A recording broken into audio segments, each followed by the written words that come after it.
Sportsnet. CJ, how are things, man? How you doing? I'm well, and I've been keeping it snowy strong for Chris Snow. So Absolutely. happy to hear you guys will have him on. Here. All right, CJ, I just want to get this one out of the way, and then we'll talk about a lot of other things. Was I wrong to laugh for 5 straight minutes at the result of the draft lottery Friday? Was that mean of me? I wasn't laughing at anyone specifically, just the general outcome of it. No, you were correct. I mean, you were fully justified in laughing at that. I mean, look at it this way. The draft lottery odds didn't change from the previous years. I mean, what you had is, instead of you had actual teams at 8, 9, 10, 11, 12, 13, those were replaced by placeholder teams. And never previously in the draft lottery had a team come from that far down to win number one. So, you weren't wrong to laugh. It was a low odds outcome, but anything that's called a lottery suggests that strange things can happen, and we're going to get a strange number one overall pick potentially here in the NHL. What's the what's the best and worst outcome of that Team E? Like, if it's from a story Oilers, standpoint, McAuliffe, like from a story standpoint, what's the best and worst outcome of who Team E ends up being? The best for me is the Canadians. I do think that they're a team that really wouldn't be in the playoffs, obviously, unless everything that happened in 2020 has happened. They sold off guys at the deadline. They have 14 picks in this draft. They're rebuilding, although not with a complete teardown. And given that you're talking about a potential French-Canadian star, I mean, I think that I'd love to see them get that number one overall pick. The worst probably is Edmonton, and not to pick on the Oilers, but just given the sheer number of number one picks they've had in the last decade, I think that's probably the one that will make the internet burn down quickest, or with the most fervor. Maybe that or the Leafs, just because you either love the Leafs or you love to hate the Leafs. So, I hope the Habs get them. And I'd love to see Alexis Lafreniere keep playing in Canada. So, that's my number one. But the other, if he goes to Western Canada, there'll be some unhappy folks out there. Chris Johnston, NHL on Sportsnet. Oh, go ahead, Hockey Night in Canada, joining us here on Tim and Sid. Both Sid and I were rushing to say that so because excited. We love we're you both so much. Excited. Both so excited to talk to you. What's harder to pull off right now, CJ? Hub City or a return to play CBA? It appears to be Hub City, quite honestly. And I think the one thing with the CBA, to address that quickly, that's different from normal is that usually in a CBA negotiation, it's a little bit more me versus you. And as we've seen in this sports history, the owners and players often have a difficult time navigating that circumstance and getting something done, at least without missing games and the considerable time. What the conditions of COVID have done is I think that they've required both sides to recognize pretty quickly that they had to find some solutions to making the money work moving forward, because the money has changed a lot, basically overnight from March 12th to March 13th and then onwards, where, the league has failed to generate any revenue. So, it's not that I would never call it easy, because I think it's an involved process. I do think what they come up with this week won't be a completely finished CBA. It's probably more of a framework, and the main points will be agreed upon that the players will vote on. But, under the gun right now, as they are with the hub cities, I mean, that's been a little trickier. And obviously everyone has different priorities when it comes to that. Safety is number one, but, what that looks like, obviously different players, whether have preferences individually where they want to go. And, had we been having this talk a week ago at this time, I would have told you pretty strongly that I thought Vancouver and Vegas were going to be the two places, that ended up hosting the games. Vancouver's since been ruled out, and I do think it's not entirely a foregone conclusion that Vegas will get one of the other two spots, and that's just in the span of a week that's changed. So, it's been challenging. I know there's still talks going even later tonight between the league and the Players Association on that hub city, because they do have to decide, I would think, in the next day or two at the absolute most. But, it's been a tricky thing for them to pin down. I think especially with how fluid the situation is and the number of cases in the U.S., it's sort of changed the outlook on what everyone was thinking about, the best two places to hold these games. Chris Johnston of Sportsnet here on Tim and Sid. CJ, obviously these are highly, highly complicated discussions that the league's having with the provinces and the countries involved. But the longer they wait, Is there a musical chairs feel here in terms of fear that the longer they go here, you see Vancouver out, you don't know what's going to happen in the States tomorrow. You just mentioned Vegas might be out. Who knows? Does the NHL feel a need to kind of lock this down ASAP just because you don't know what the next 48, 72 hours are going to look like on either side of the border? Yeah, and I think they're feeling the pressure to sort of get this season completed in a certain window. And you know, that window is essentially August, September, and the first part of October. And there's really not that much longer that can be waited just to have those cities get ready. I mean, you know, I think that the teams that were involved in the bidding process for the hub cities were told they'd get about a month from when they knew they were definitely hosting to when they had to pull it off. And we're in that window right now. Basically, we're a month from, if things went ahead as planned or as hoped, you know, by this time next month, you know, we would have already seen teams travel to their hub cities, probably play an exhibition game, and I think we'd be looking at a season that started on or about August 1st. So, you know, time is of the essence. You know, there's also, you know, some pressure here, I think, to finalize all the protocols, all the CBA framework and the hub cities and get, you know, something in front of the players to vote on, because we expect it'll be a full NHLPA membership vote that has to ratify this thing and allow it to move towards the next step.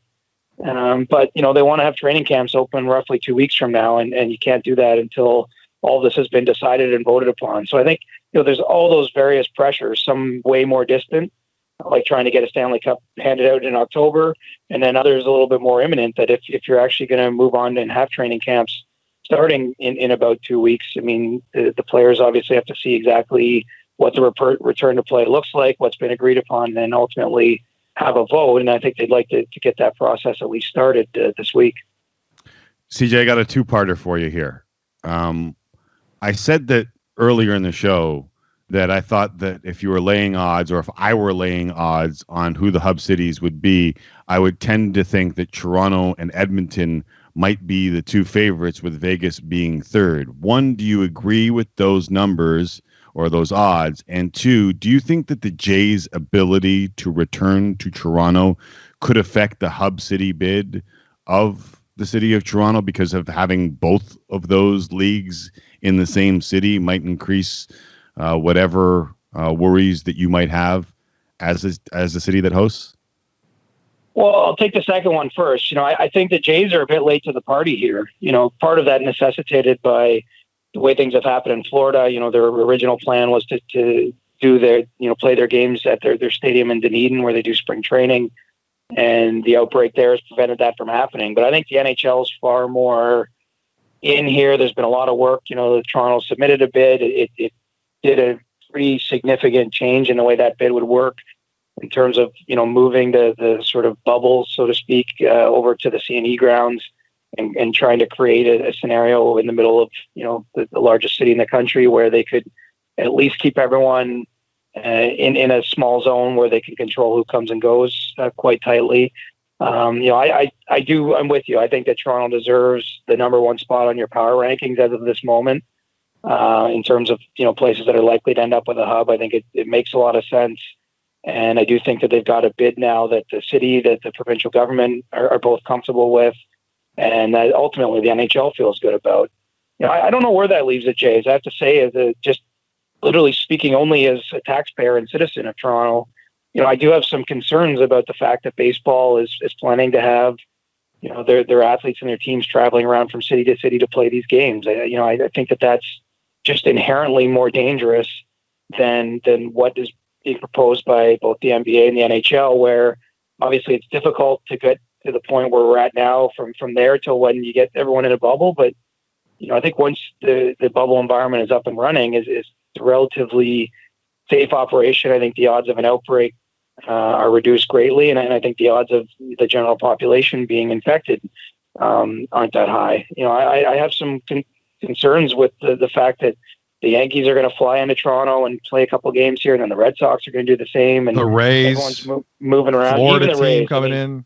The damn Rays, which, you know, the Jays can never beat the Rays for whatever reason. I also don't like that fact. But anyway, I don't have a lot of specific knowledge on what they're thinking there. But I kind of hope that they don't allow this plan to go forward. Honestly, I hope that the Jays maybe have to play their game somewhere else. But I think the NHL is pretty solidified. I mean, we're talking if things go well, and this has been such a fluid process, and I don't want to be pinned down too much, but I could see Toronto being announced as a hub city officially as soon as tomorrow. I mean, I think that's within the realm of possibility anyway. And so, I think that the NHL has had far longer and more detailed, discussions with all levels of government. I think MLSE's played a big role in getting the city to where it's now looking like one of the ones that's probably going to host some of these games. And so the Jays are coming around late, looking for a last minute. It's like me back in university trying to finish my assignment late here. I don't know if it's all going to work out for them, and if the fact you already have a lot of other athletes coming in is going to get in their way. But it's a tricky thing. And I do think ultimately, to answer your first question, that it probably makes the most sense as of right now to look at 2 Canadian cities. And, I can't tell you for sure that that's the way that this thing is going to go. But, just given how different the scene is here in Canada and in terms of the spread of COVID and what we're seeing in the U.S., and really just an alarming spike the last, week or 10 days in a lot of the South, Florida, Texas, Arizona, even Nevada. I just think that the situation is much more stable here, and that, it probably makes the most sense. It's musical chairs right now, and we're running out of spots. I mean, the only places we know for sure that the league is considering still is Toronto, Edmonton, Vegas, Chicago, and LA. I think that LA will have a lot of the same problems as Vegas might in terms of spread. I'm not sure what kind of situation Chicago is dealing with, but you're kind of down to just a couple spots and only a few places that appear to make sense. And so, I think your power rankings are sound. Although, as I mentioned, if we had done this a week ago, I wouldn't have had either of those in my top 2 or maybe even 3. So things could still yet change again. And CJ, before we let you go, and I don't want to put words in your mouth, just for anyone wanting to tweet in and complain about the hockey writers saying that baseball shouldn't be coming back to Toronto, CJ is a diehard baseball fan. He loves the Jays. He loves the sport. There's nothing like that going on here. He is echoing things that we talked about in the opening block of the show. Real concerns over teams traveling from all over the United States on a consistent basis, past Canadian customs, into Canadian airspace, on Canadian soil, with this thing going on. So just in case anyone was even remotely thinking about criticizing a guy we love in CJ, zip it, because he's a baseball fan. And I'll take that criticism, because you're right. I'm not trying to pick on the Jays here. I mean, no.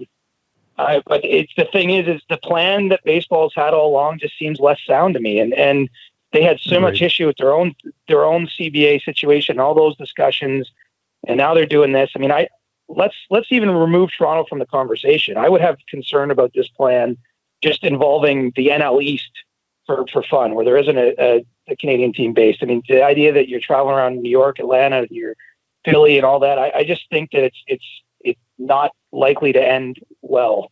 Put it that way. And I do think that there's a little bit more backing up from medical experts that what the NHL and the NBA are endeavoring to do, can be pulled off under the current conditions relatively safely compared to jumping all over the continent every couple of days. Chris, great stuff, man. It's always a pleasure talking to you. Take care. Love you guys. Take care.